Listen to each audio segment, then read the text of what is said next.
이처럼 두 차례 군사 정찰 위성 발사에 실패했던 북한이 어젯밤 3차 군사 정찰 위성 발사를 감행했습니다. 북한은 발사 약 3시간 만에 성공적으로 궤도에 진입했다고 발표했는데요. 네, 관련 내용 전문가 전화 연결해서 알아보겠습니다. 김열수 한국군사문제연구원 안보전략실장님 연결합니다. 네, 실장님 나와 계신가요? 네, 안녕하세요. 김열수입니다. 네, 네. 실장님. 북한이 다시 군사 정찰 위성을 탑재한 걸로 보이는 우주 발사체를 발사를 했습니다. 지난 5월 31일에 첫 번째 발사했고 8월 24일에 발사를 했는데 그때는 실패했고 이후에 석 달 만에 다시 발사했는데 이번에는 성공했다고 발표를 했습니다. 앞선 발사와는 어떤 차이점이 있을까요? 예, 1차 발사한 것은 5월 31일 날 발사했는데 이것은 2단 로켓 추진체에 문제가 있어가지고 실패했고요. 2차는 8월 24일 날 발사했는데 3단계 비행 중에 비상폭발 체계 오류가 발생해서 실패했거든요. 예. 이번에 성공했다라고 하는 것은 1차 실패 시에 추진체의 문제도 극복을 했고 2차 실패했던 비상폭발 체계의 오류도 극복했다 이렇게 볼 수가 있죠. 예, 앞서서 두 번의 실패 그리고 이번에 또 다시 3차 발사를 감행했는데 이번에도 북한이 약 석 달 만에 발사를 감행을 했습니다. 이 재발사까지 걸린 3달이라는 시간 어떻게 보고 계십니까? 기본적으로 이 부분은 김정은이가 어떤 생각을 갖고 있고 어떻게 이 일을 추진하는지를 좀 알아야 아마 이해가 좀 쉬울 텐데요. 예. 김정은은 3월 10일 날 국가우주개발국을 현지 지도했거든요. 네. 그러면서 이제 2025년까지 다량의 정찰 위성을 태양 동지 궤도에 다각적으로 배치해라. 그래서 한국과 일본 그리고 태평양상의 미군의 활동에 대해서 실시간으로 정보를 획득해라 이렇게 얘기를 했어요. 2025년까지라고 얘기한 것은 2021년도에 북한이 제8차 당대회를 통해서 5년 그러니까 국방력 발전 5개년 계획을 발표했는데 그 마지막 해가 2025년이기 때문에 그래서 목표 연도를 2025년까지라고 얘기했고요. 그래서 다량의 정찰 위성을 발사하라고 그랬기 때문에 아마 빨리 이제 이 정찰 위성이 성공을 해야 김정은의 지시대로 또 여러 기의 그런 정찰 위성을 발사할 수 있기 때문에 그러지 않았나라고 생각을 하고요. 이것이 아마 중장기적인 차원에서 왜 이렇게 재발사 시간을 이렇게 굉장히 급박하게 했느냐 이렇게 해석이 될 거고요. 예. 좀 단기적인 차원에서는 보면 좀 경쟁 심리도 작용을 했다 이런 생각을 합니다. 왜 그러냐면은 우리 한국이 다음 주죠. 11월 30일 미국의 반덴버그 공군기지에서 한국 정찰 위성 1호기가 발사가 되거든요. 예. 그래서 한국보다 조금 먼저 발사해야 되겠다는 그런 경쟁 심리가 있었을 거고요. 두 번째는 이제 연말이 다가오면 북한은 이제 통상 총화를 합니다. 그래서 당 중앙위원회 전원회의를 이제 통해 가지고 총화를 하게 되는데 이때 뭔가를 좀 내세우고 이렇게 이제 당이 잘 끌어왔다 이걸 이제 주민들한테 선전해야 되는데 뭐 특별한 게 없으니까 그래서 좀 서둘러서 이렇게 3차 발사를 한 게 아닌가 이렇게 봅니다. 네, 여러 가지 고려 사항이 있었다고 볼 수 있었겠네요. 그 그렇죠. 사이에 북한과 러시아 간의 군사 협력이 본격화하면서 이 러시아가 어떤 기술 지원에 나섰을 것이다라는 추정이 나오는데요. 어떤 부분을 좀 도왔다고 추정해 볼 수 있을까요? 예, 지난 이제 9월 달에 푸틴과 김정은의 그런 정상회담이 있고 난 뒤에 그 인공위성에 대해서 지원을 해주겠다라고 푸틴이 얘기했기 때문에 그 일환으로 아마 지원이 되고 있다라고 보는데요. 그렇다고 해서 뭐 발사체를 지원하거나 또는 뭐 부품이나 장비를 새로 들여와서 이렇게 지원했다. 이렇게 보기에는 좀 어렵고요. 예. 오히려 이제 기술적인 조언에 거치지 않았는가라고 생각을 합니다. 사실 이제 조금 걱정스러운 그 점은 오히려 이런 1단 추진체나 2단 추진체나 3단 추진체에 대한 어떤 기술적인 지원보다는 네. 오히려 이제 탑재체에 들어가는 정찰 장비 있잖아요. 정찰 장비. 예. 그것이 이제 광학 장비면은 EO라고 부르고 그리고 이제 이게 IR이라고 하는 그런 장비도 있고 예. SAR라고 하는 합성 계구 레이더 장비도 있는데 이것은 이제 전천후거든요. 예를 들면은 이런 것들 중에 일부가 들어와서 북한의 정찰 능력을 오히려 확대시키는데 좀 도움을 줄 수도 있었겠다 이런 생각은 하는데 이 부분에 대해서는 이제 북한이 앞으로 아마 이 지구상을 이제 찍어가지고 영상을 공개할 때 보면 어느 정도 러시아의 기술이 여기에 들어갔는지를 알 수 있지 않겠는가 이런 생각을 합니다. 예. 예, 이 북한이 어젯밤에 그러니까 예고한 기간보다 하루 앞서서 기습 발사를 하긴 했습니다만 당초에는 10월 중에 3차 시도를 예고를 했었습니다. 이것과 비교해보면 20일이 더 걸렸는데 자, 이 부분에 주목을 좀 해보겠습니다. 20일이 더 걸렸다는 건 조금 전에 말씀하신 그 러시아의 어떤 기술적 조언, 정찰 장비 이런 것들이 좀 도움을 주는데 영향을 미친 기간이라고 봐도 되는 걸까요?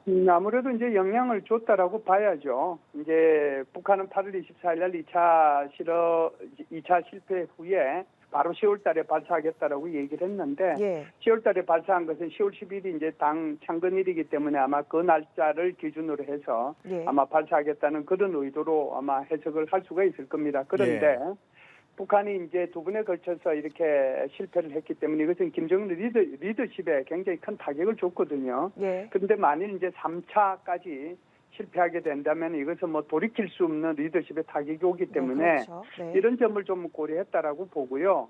또 어차피 9월 달에 이런 푸틴하고의 정상회담을 통해서 기술적 지원을 받겠다라고 또 기술적 지원을 푸틴이 해주겠다라고 얘기했기 때문에 그런 것들을 고려하고 가능하면은 하여간 뭐 실패하지 않도록 꼭 성공시키도록 하기 위한 그런 노력들을 하는 과정에 있어서 시간이 좀 지연되지 않았는가 이렇게 봅니다. 예, 네. 그러니까 이 10월 중에 발사를 예고대로 하기에는 아무래도 실패에 대한 리스크, 부담이 좀 있었다 이렇게 보는 거겠죠? 그렇죠? 네네. 예. 북한이 과거에도 두 차례 그 위성 궤도 진입에 성공했다고 밝힌 적이 있었는데 그런데 그때는 송수신 기능이 없는 제 역할을 하지 못하는 위성으로 파악이 됐었는데 이번에 궤도 진입 여부는 좀 기다려봐야 알겠지만 어느 정도 수준으로 봐야 될까요? 글쎄요, 지금 북한이요, 작년도 12월 18일 날 시험용 정찰 위성이라고 이제 자신들이 발표를 하면서 예. 고도 500km까지 이걸 고각 발사를 한 적이 있거든요.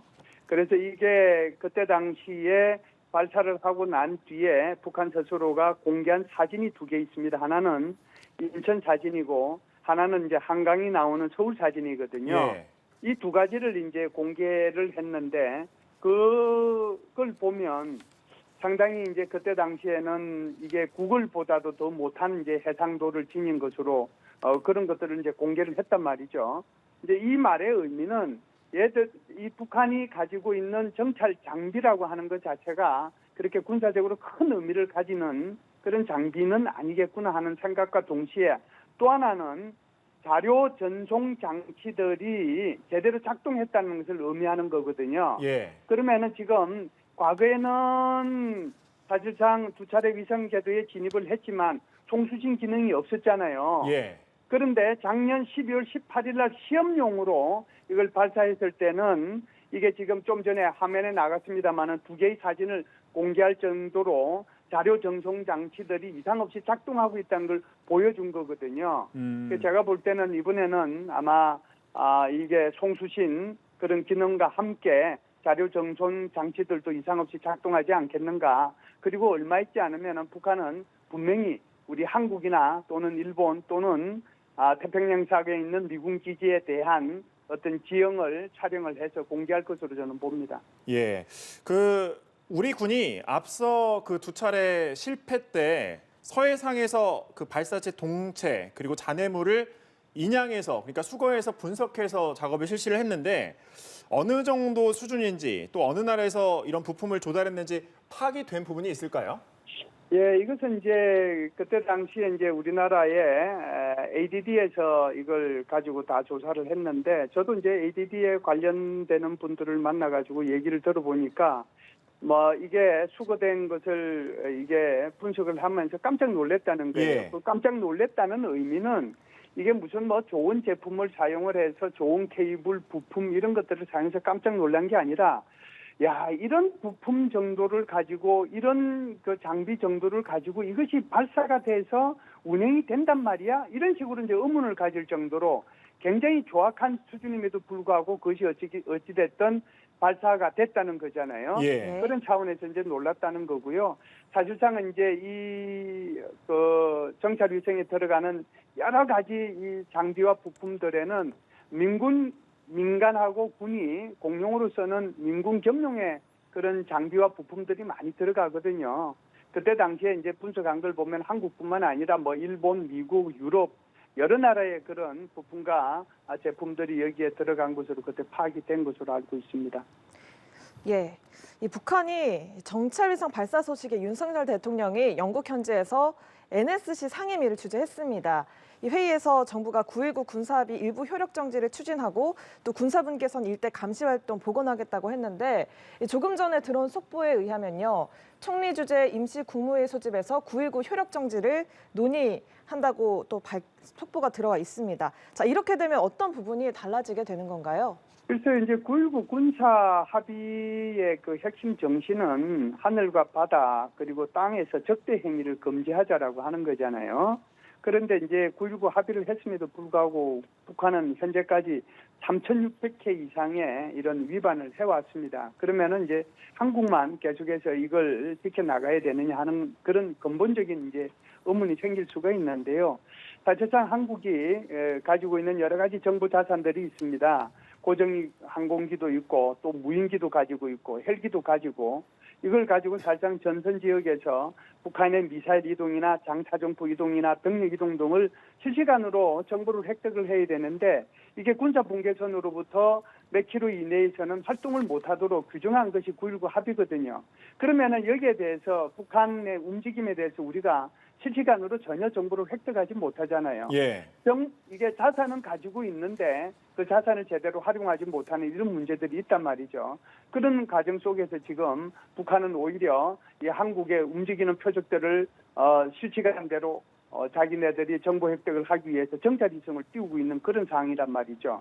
이런 차원에서 보면 9.19 군사 합의에 대한 근본적인 회의감이 있을 수 있는데 이제 정부에서 지금 이제 말씀하신 것처럼 총리 주재로 회의를 하면 이것이 전면적인 그러니까 육상, 해상, 공중에서의 9.19 합의 전체를 일시적으로 중지시킬 건지 그렇지 않으면 우선적으로 북한의 이런 공중에서의 문제가 있으니까 공중에서의 우리가 정찰 활동을 하지 못하도록 되어 있는 이 부분만 일시 중지시킬 것인지 여기에 대한 논의가 좀 있지 않겠는가라고 생각을 합니다. 예, 마지막 질문 드리겠습니다. 잠잠하던 북한의 도발 다시 시작이 됐습니다. 다음 수순 어떻게 예상하시는지 간략하게 답변 부탁드리겠습니다. 네, 크게 두 가지로 볼 수 있습니다. 2025년까지 계속해서 발사를 하라고 했기 때문에 이 정찰 위성을 내년에도 북한은 계속해서 발사할 것이다라고 하는 것 첫 번째고요. 두 번째는 ICBM 기술이나 이런 정찰 위성 기술이 똑같기 때문에 이런 향상된 이런 정찰 위성 기술을 다시 ICBM에 적용을 해서 예. 북한이 멀지 않은 시간에 시험용 ICBM을 고각으로 다시 발사할 수도 있겠다 이런 생각은 합니다. 네, 알겠습니다. 김열수 한국군사문제연구원 안보전략실장과 내용 짚어봤습니다. 실장님 고맙습니다. 고맙습니다. 감사합니다.